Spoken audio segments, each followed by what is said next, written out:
Hello, Namibia, and welcome to your daily lunchtime show where we get to catch up on current events and headlines that are in the news. I am your host, Priska Agnolo, and you are watching NMH at 1.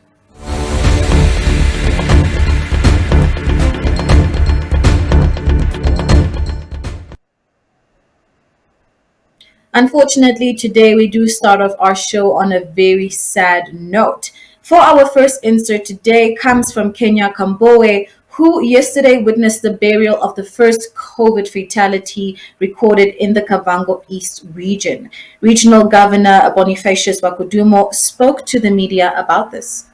As all of us, residents in the Kavango East region in particular, and the entire Namibia in general, to observe the regulations set out or spell out under COVID, under regulation, under stage number 3, in terms of social distancing, wearing of masks in public places, applying sanitizers or washing our hands with appropriate soap, and when coughing also using our elbows to cough, and abstain if we don't really observe, deserve to be in public places. Let us stay home.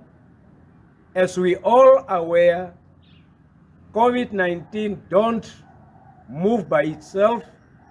We as human beings are the carrier of this deadly pandemic. And I thank you all.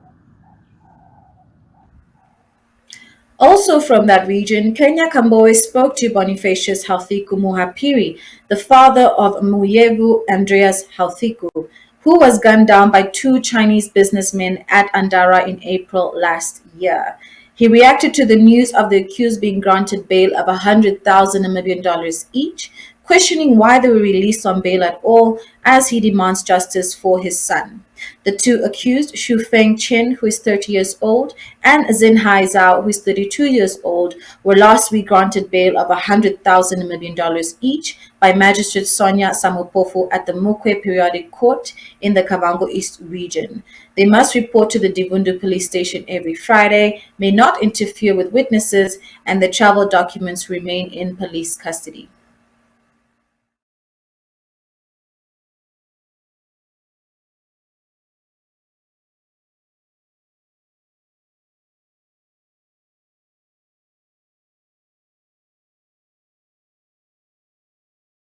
Na sana mwa china hakuna kungura mudoro ndani ya mimi naleta mwanange kwa kondra china kia mimi na toksa kumchima kwa chine achina hashwaemo ameka dia hanipukura chine ngonye murani hakuna kusara ma hachina na sana mwa china hakuna kungura mudoro ndani basi nikaria nipukura mei hadi mgashi ina kurandako mwana ngene kali chingwa hurumudi wa mureta na murete kade kuri hurumudi sin haba zile tesi ngwa hasina hashwaimo ono uringiringo o hurumende asana machina hoge mudorongo china na pukura sina kona kukwa nao takuna patna siraru au badi haya kwange oyongate ni yino imango yo hakona hoga china mudorongo ndani ngesi kadi kengo yo uninga chine hurumudi watne uringiringi na tai di muka taharingiringi vene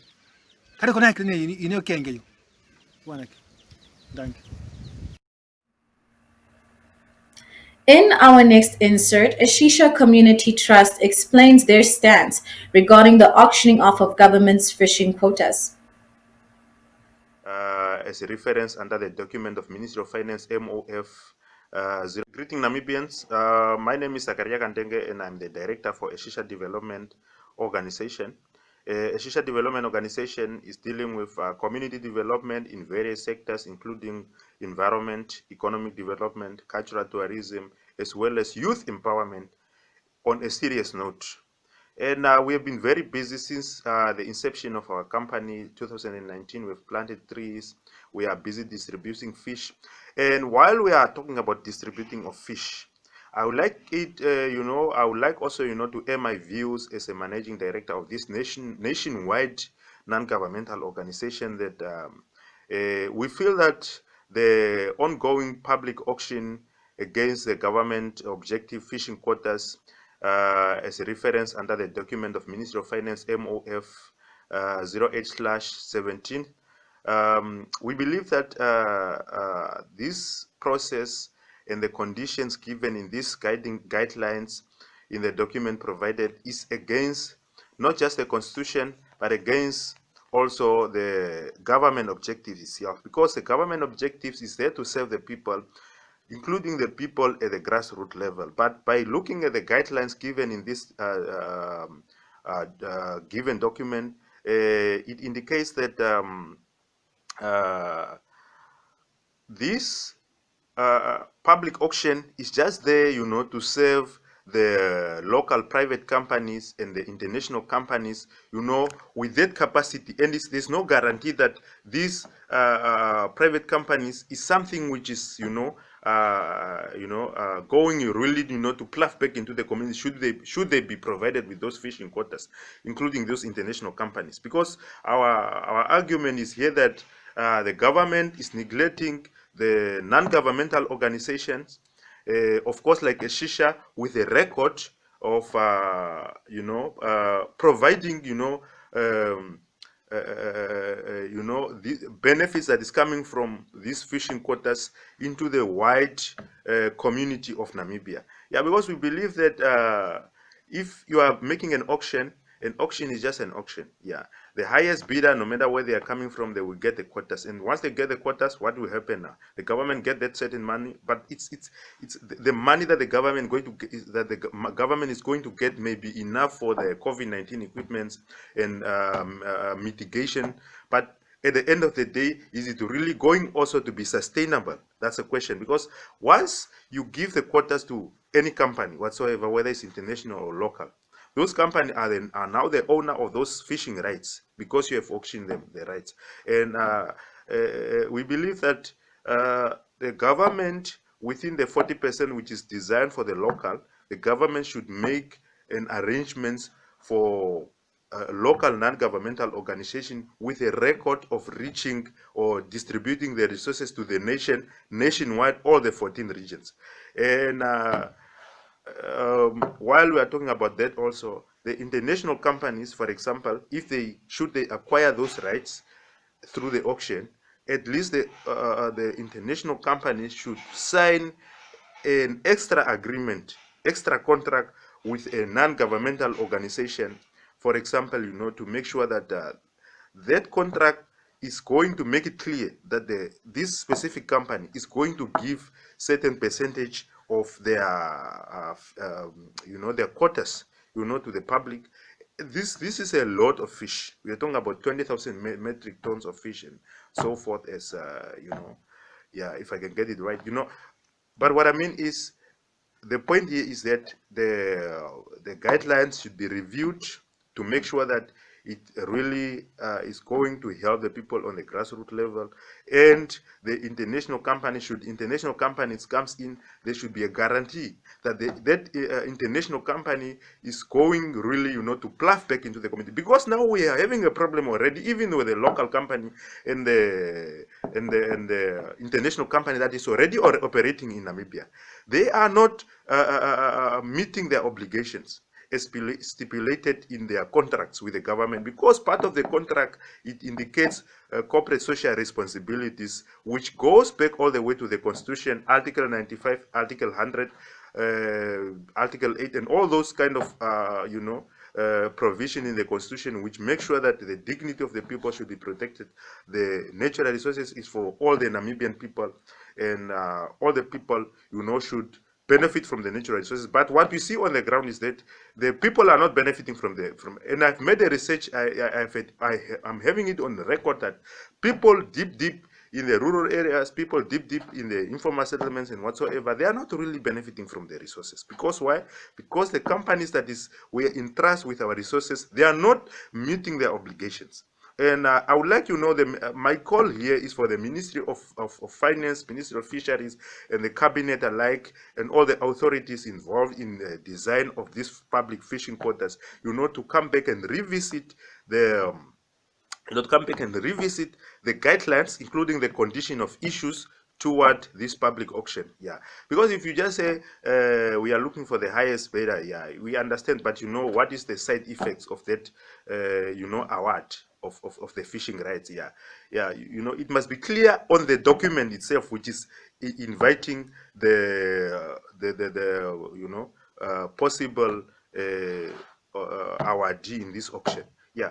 Thank you very much. I hope the government, the Ministry of Fisheries, the Ministry of Finance, and the Cabinet alike, and all the relevant authorities involved in this project, they are going to hear me, to revisit it. And if it's not going to be revisited, then it should be halted as the call is ongoing.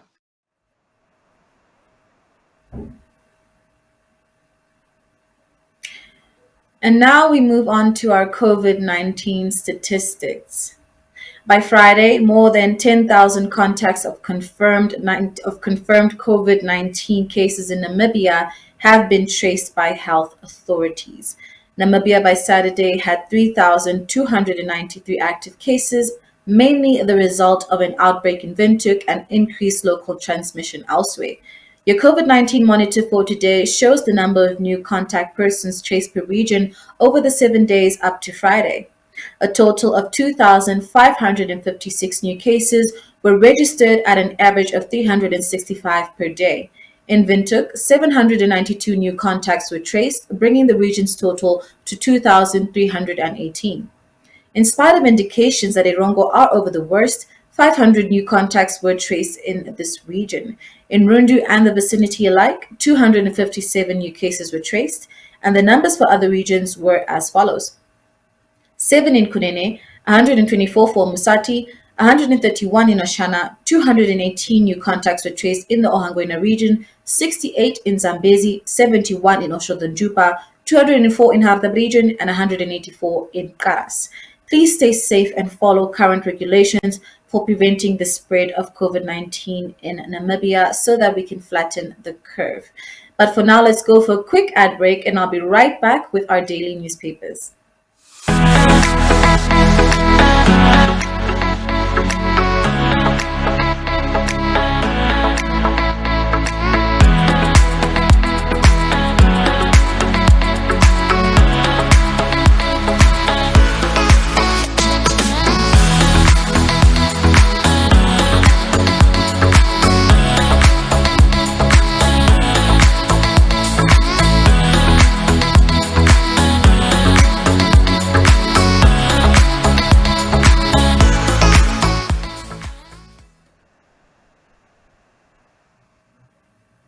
We start off today's newspaper with the Namibian Sun that reports that Vice President Nangolo Mumba and his wife have tested positive for COVID-19 amid the couple had attended President Hage Geingoob's birthday party at his private residence earlier this month. On the front page of the Republican, Tanya Bowser reports on how 50 staff members of Mediclinic in Windhoek participated in the Jerusalem Challenge, while the Allgemeine Zeitung reports on how measures to prevent COVID-19 from spreading remain controversial, with lawyers that have already prepared a lawsuit on behalf of a company in Walvis Bay should the lockdown in the Irongo region be extended. On the front page of the Namibian, Werner Menges reports that Seaflower Pelagic Processing is suing the Ministers of Fisheries, Finance and Public Enterprises and its minority shareholder Fishcore in a bid to prevent the public auctioning of part of Namibia's horse mackerel catch. Taking the lead on the new era, Evelyn de Klerk reports how Fisheries Deputy Minister Sylvia Makone says there is no desperation on the part of government in terms of auctioning quotas that previously belonged to Fishcore. From inside the dailies, inside the Republican, the report that negotiations between medical students from UNAM School of Medicine and the management there continue after a group of students stepped out of hospitals and lectures last week. There is also a report on how an 83-year-old Oma Elsa Naibas finally has running water for the first time in her life. Inside the Namibian Sun, the report of the first COVID-19 burial in Kavango East, which was also covered in our insert today, and how COVID has now infiltrated the capital's informal settlements. Leading the Market Watch today is the report that government has to tackle Namibia's dying economy with the same urgency and boldness it responded to the COVID-19 pandemic. Inside the Namibian, SWAPO has come under fire again for allegedly breaking state of emergency regulations prohibiting large gatherings. And inside the New Era, a Walvis Bay pastor denies conning women. And finally, from Republican Sport page, the report that Black Africa, the country's most successful soccer team, has sided with the Namibia Premier League in the ongoing soccer saga. That is it for our newspaper articles for today, but please do stay tuned as I'm going to come up right next to it, our interview for today and also our weather.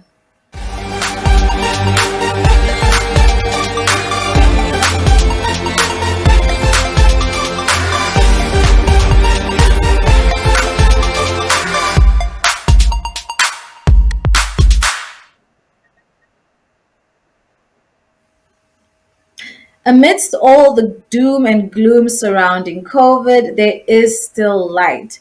Windhoek Express's Jareen Hoff spoke to Laura Lynn Arends of the Yoga Shala in Windhoek. Enjoy.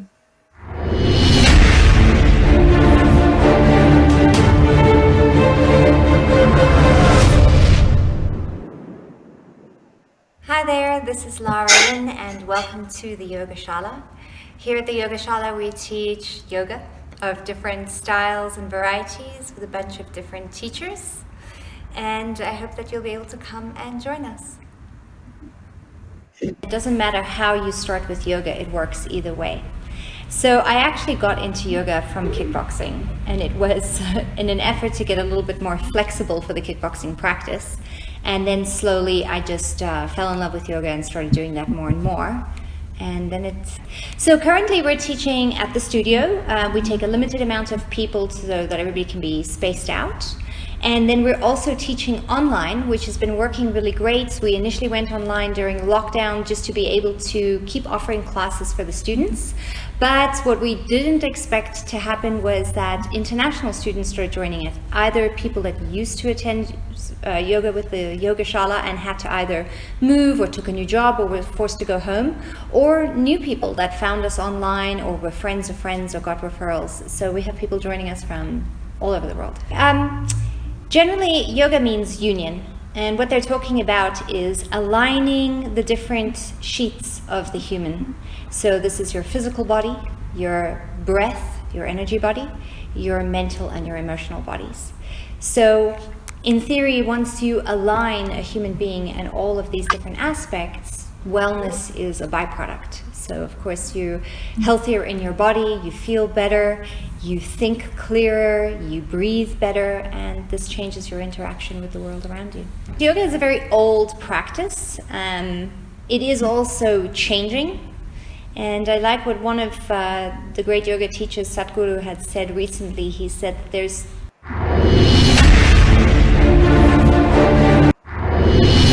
kind of partner acrobatics. My husband is qualified in acro yoga and I'm qualified in partner acrobatics, but essentially it's the same thing. It has some elements of yoga with it, but I'd rather say it's more a combination of dance and acrobatics and partner lifts. So this is something that anybody can do. It doesn't have to be a couple. You can come with your family, you can come with your kids, you can come with friends. And this is essentially building communication and trust to achieve some cool stuff together. So I find that it really helps people improve their communication skills, how to achieve little goals together without communication breaking down, and also how to communicate and make friends with people you've just met. Yoga is something that I do very much for myself and also for a community, but very much it can be a personal practice. Acrobatics is something that I do for fun and to kind of do tricks and achieve goals and for social stuff. And then Thai massage is something that I feel I'm offering other people. It's how to offer other people wellness. So I wouldn't say that I enjoy one more than the other. I would just say there's times when I prefer one, and then there's times when I prefer the other. We are all over. So we have a website called theshala.yoga. And then we're also on Facebook, which is the Yogashala /Vintuk. And we are on Instagram, the Yogashala. And then you can also find us in Vintuk at Shop 1 Marua Lifestyle Center, just on top of the Spur restaurant. You'll see our big, beautiful windows with the white curtains. And yeah, you can also email me at connect@theshala.yoga.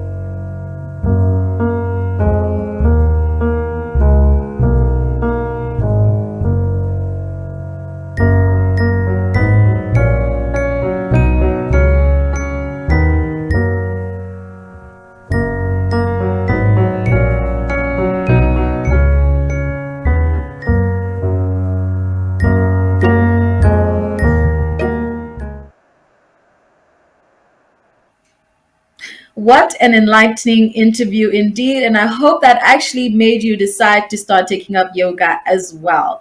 Please do stay tuned for the weather update, which is coming up next. And it looks like it's another hot day in the northern side of Namibia again. But that is it for our show today. I've been your host, Priska Nyolo. And thank you so much for always tuning into NMH at 1. See you again tomorrow at the same time and same place. Goodbye.